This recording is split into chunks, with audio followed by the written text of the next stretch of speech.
Hello and welcome to episode 6 of my brand new podcast, The Wash.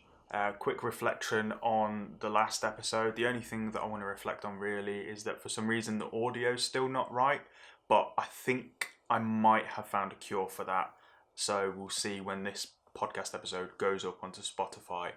Apart from that, I don't think there's anything else really I want to cover for now. So quickly, we'll talk about this episode and what it shall and shan't contain. This episode is going to be about books, or specifically book.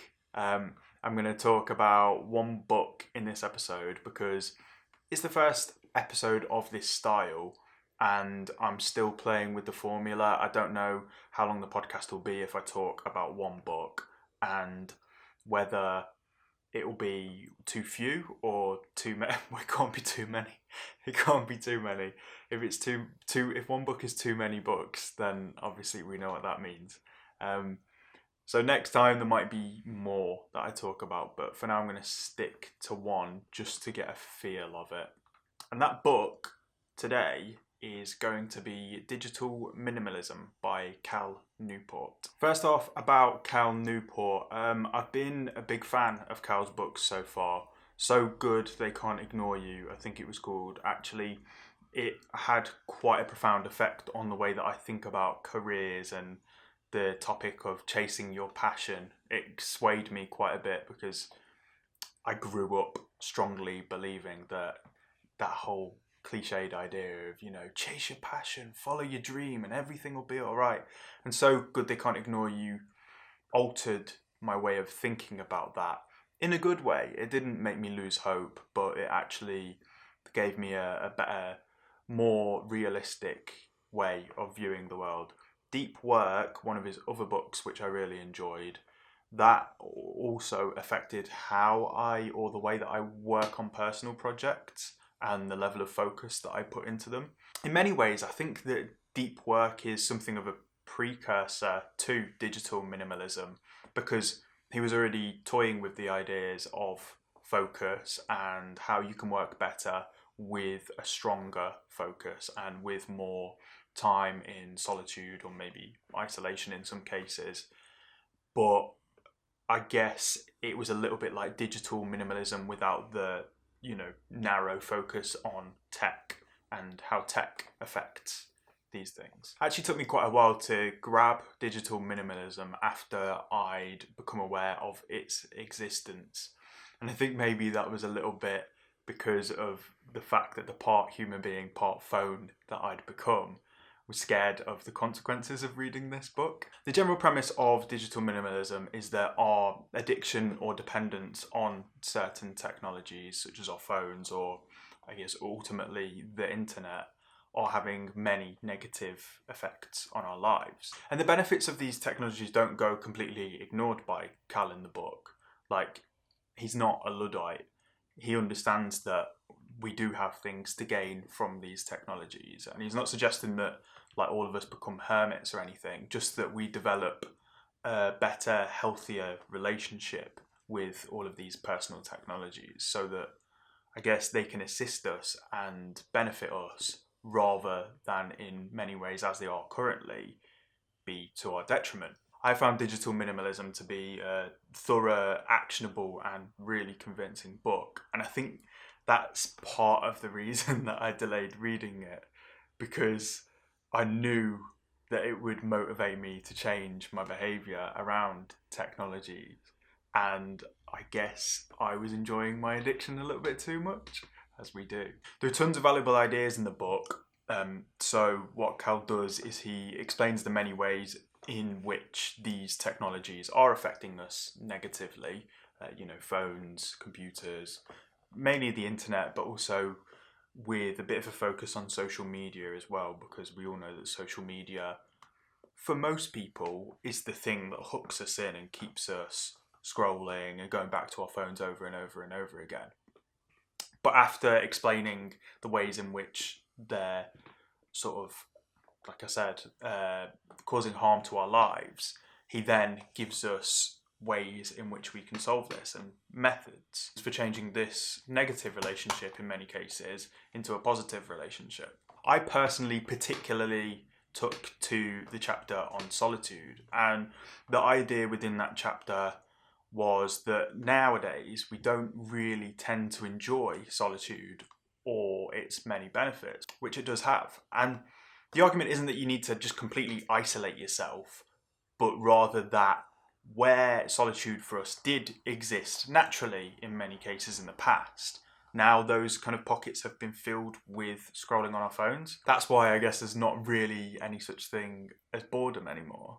Although I don't personally agree with the idea of boredom anyway, unless you're literally being forced to do nothing, but even then you can meditate. So that's for another time. It was this chapter in particular, but probably, it was the whole book really, that inspired me or motivated me to do something of a month-long detox this January just gone. Cal's recommendation is actually like a complete detox, just like quite strict initially, just for 30 days to get you going to, I guess you would call it like a reset.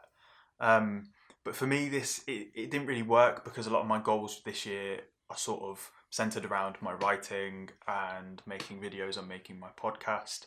And so for me to completely detox, it would set me back quite a bit. Maybe that's just an excuse, but I thought about it quite a lot before I decided. So my parameters for a detox were no internet at all throughout the day. When I say at all, I'll give you some caveats in a second. No internet throughout the day up until a half an hour window at about 8 o'clock, which is around the time when I would post my writing, my articles, whatever.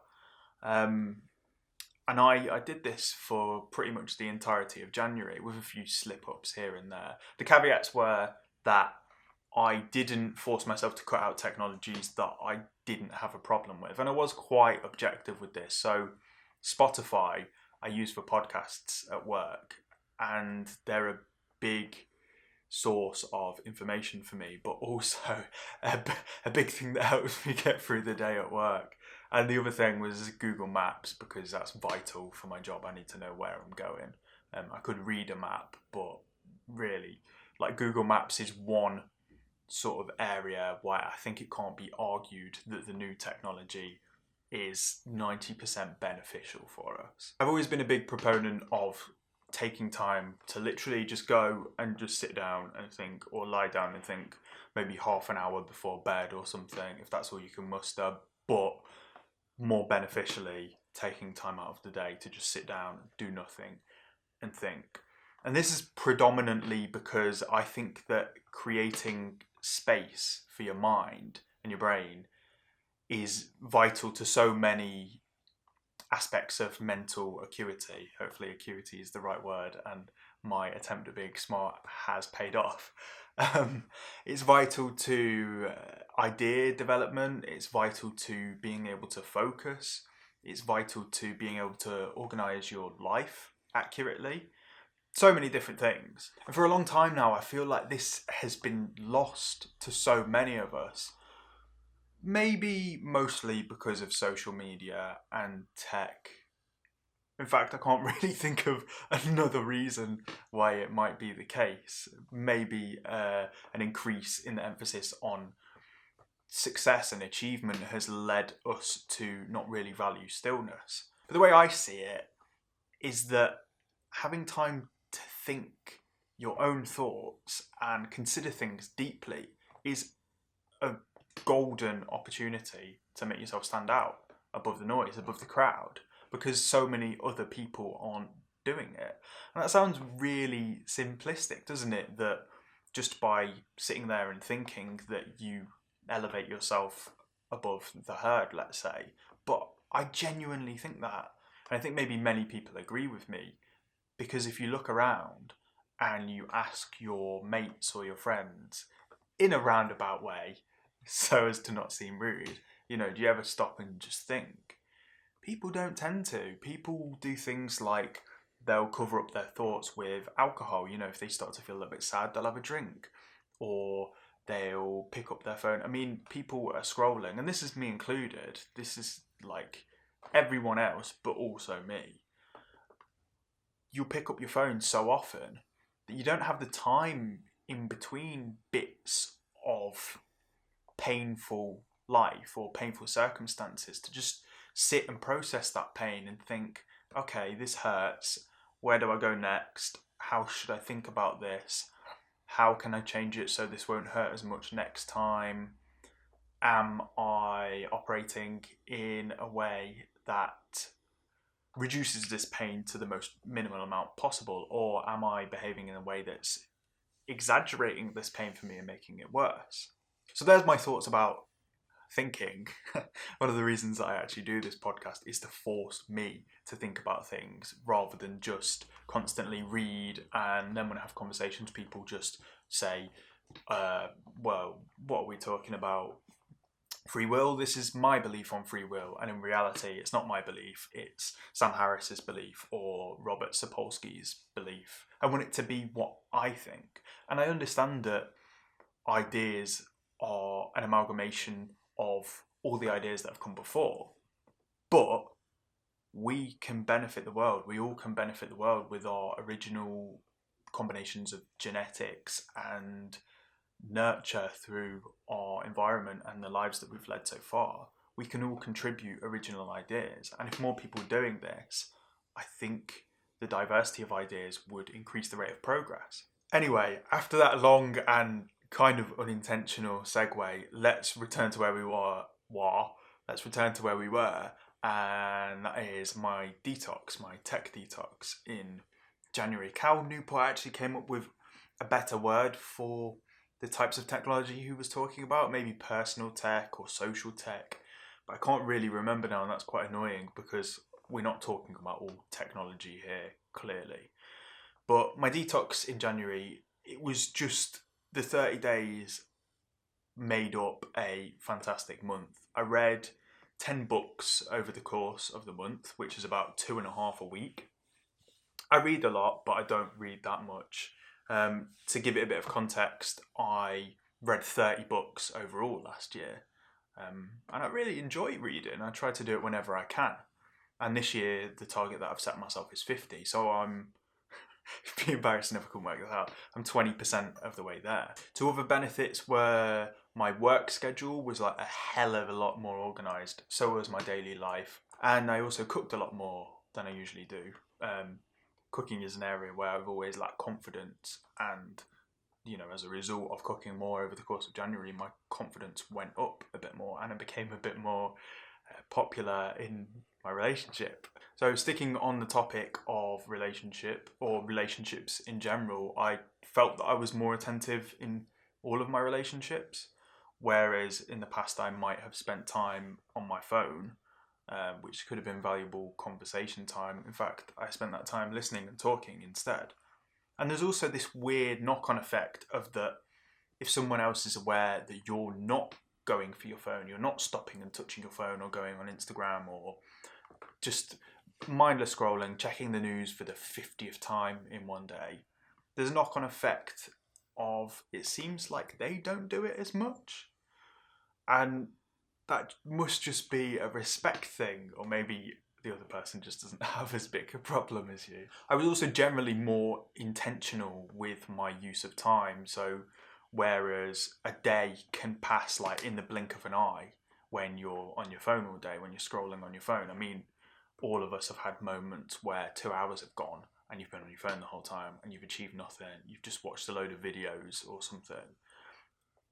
In the case of January, for me this year, January 2020, without my phone or without the constant access to the internet, days went really slow to the point where I was looking at the time about 7 o'clock in the evening and just being like, how do I have this much time left? That doesn't feel right. What am I going to fill this time with? Hence the 10 books that got read. To touch again on something that I touched on a little bit earlier, I found myself thinking multiple new ideas, coming up with multiple new ideas and concepts, and forming strong personal opinions on topics that in the past maybe I didn't really fully understand. And I guess if you don't understand something, that is where you end up adopting someone else's opinion or thoughts. I could go on waxing lyrically about how positively this affected me forever. I think the ultimate achievement for me, and I guess this says something a little bit around the things that I place value on, but the ultimate achievement was the clarity of mind that this afforded me, the clearness with which I could think about things. It went from feeling like life was this terrifying, tumultuous, rapid river dragging me by my arse with its ridiculously fast current and smashing me on rocks and dragging me under along the way, to feeling like I'd been transported into a rubber ring on a lazy river, just chilling out. Instead of feeling stressed out and anxious all the time, I could observe the nature around me and still find that I had time to just sit and do nothing at all. So that was January, and that was my tech detox. And for a little bit of contrast here, let's briefly touch on this month that has passed, February. I reneged on my tech detox in February, and it's now, I don't even know what the date is, but we're near the end, and I've so far read a grand total of 0 books. I've been reading a bit, I haven't finished any books, but still I've finished 0 books. My work has become inorganised again. I've been really struggling to come up with ideas creatively, which is a deep source of frustration for me. And I felt a whole lot more stressed. And I guess I haven't been as good a relationship-y in all of my relationships. In my relationship with my girlfriend and my relationship with my family, there's been less attention paid by me, 100%. I can admit that, and I know that's the case. So altogether, it's just been a way more shit month. Let's then return back to the book quickly, because this podcast episode is about books. We'll return to Digital Minimalism. You might not think that you might not consider yourself to be addicted to these technologies in any way. But what I would say is that if you haven't already developed a conscious, intentional relationship with things like your phone or your use of the internet, or particularly your use of social media, which I think is the big sort of dangerous one, I honestly believe that doing so will benefit you in at least one way. I feel like I can slam my cards down on the table and say, if it doesn't, I'll give you your money back. I don't have any money, so that's not going to happen, but you get where I'm coming from. Cal Newport's Digital Minimalism provides you with the motivation that you need to make a change in your relationship with these technologies, the ones that we've talked about so far. And alongside that, he actually gives you a really practical method to begin this process, and one that will work if you follow it correctly, because clearly I didn't follow it correctly. I'm starting again, by the way, today, literally today, I'm beginning again my tech. It's not a tech detox, and calling it a detox is almost wrong, because I think with a lot of things, when you say, oh, I'm going on a detox, it's like, yeah, let's say food. Oh, I'm going to detox, I'm not going to eat this for a while. You finish your detox and then you just eat loads of shit again. So it's not a detox, it's a long-term, planned, intentional relationship with technology. And I'm looking forward to feeling all of those benefits again. I think I'll actually target digital minimalism again in some kind of written post or article or something like that, because there are so many different ideas to be gleaned from the book that I want to share with you. It's a fantastic book, as are all of Cal Newport's books, really. If you haven't read So Good They Can't Ignore You or Deep Work already, and I think he wrote a book about how to be a straight A student, so there's one for younger people as well, if you're looking for a way to become better at organising your studying and things like that. If you haven't read any of those books, I highly recommend you to check them and Digital Minimalism out, because Cal Newport's a really novel thinker. And you can see in his writing and the ideas that he comes up with that he's truly benefited from all of these ideas that he's written about. You can grab Digital Minimalism on Amazon or in many bookstores around the world. I think it was a bestseller, so it shouldn't be too hard to get hold of. That then concludes my first book or reading episode of the podcast. As I said nearer the beginning, things might change as I do more of these, like with the movie episodes. Things could change a lot. I may do multiple books on the next episode, perhaps more vaguely than the detailed look at this one. Or I might even change it from a review format to something more of, I guess, picking out specific ideas and talking about them. Like I suppose I did that a little bit with this one with the solitude, but I didn't talk so much about what Cal said about solitude, and he had some really valuable things to offer. So we'll see. It's going to keep changing, but there's a fly, man. I shouldn't really be hitting a fly, should I? As I'm vegan, I was just deterring it from going near me because I don't want it to get stuck on my skin and die. That's it for now, though. Look after yourselves, and I guess I'll see you next week for some movie chat. Yeah, see you next week for some movie chat. Bye-bye.